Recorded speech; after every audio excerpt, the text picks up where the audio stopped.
welcome back to our hardware asset management video blog. Vlog? Vlog, yeah. Vlog.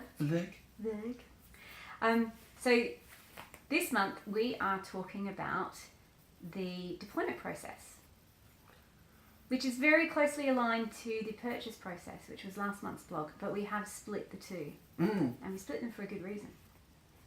Go for it, Kylie. Enlighten me. So the good reason is because most companies will retain a stock of laptops. So we've separated out purchase from deployment to recognise that actually once you buy stuff, it goes into a cupboard and then it'll be in the cupboard for a little while and then it actually gets built and deployed. And actually it's not always new equipment that gets deployed. You can take stuff back into stock and then deploy it from stock.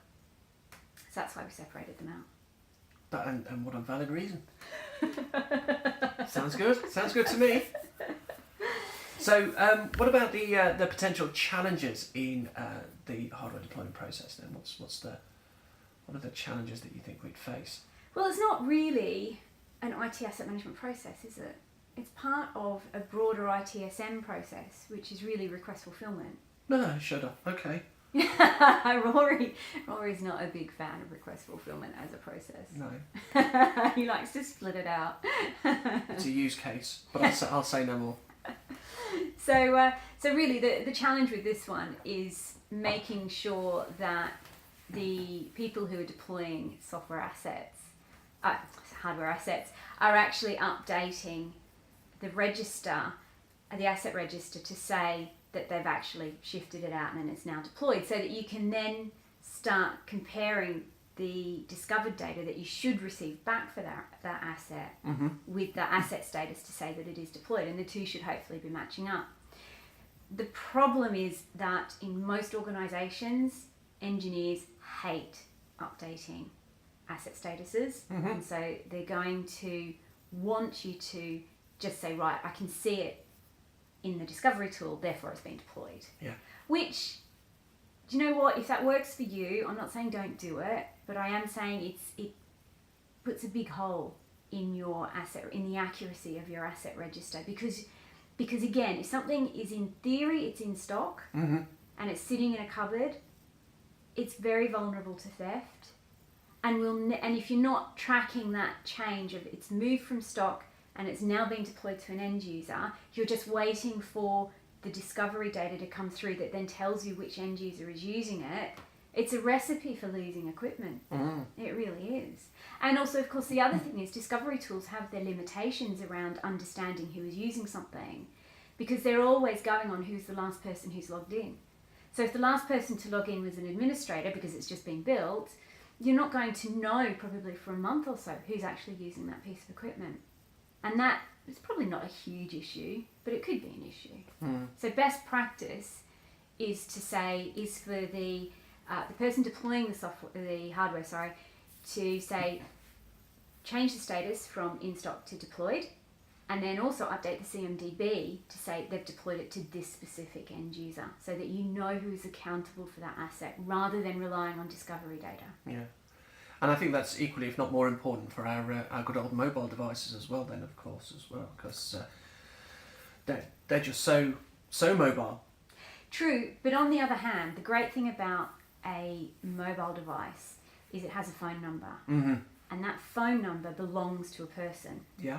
So if somebody rings a mobile device and they're ringing a number and it gets to the wrong person, then there's going to be a phone call to the service desk saying, hang on, this individual doesn't have the asset that I thought it had. So mobiles tend to be more self-correcting than desktop and laptop assets.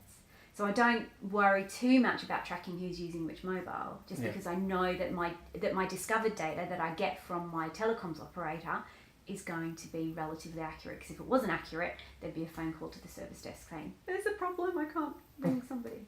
Or I'm not picking up my emails on my phone or whatever. Yes. Yeah. So. Fair enough. Fair enough.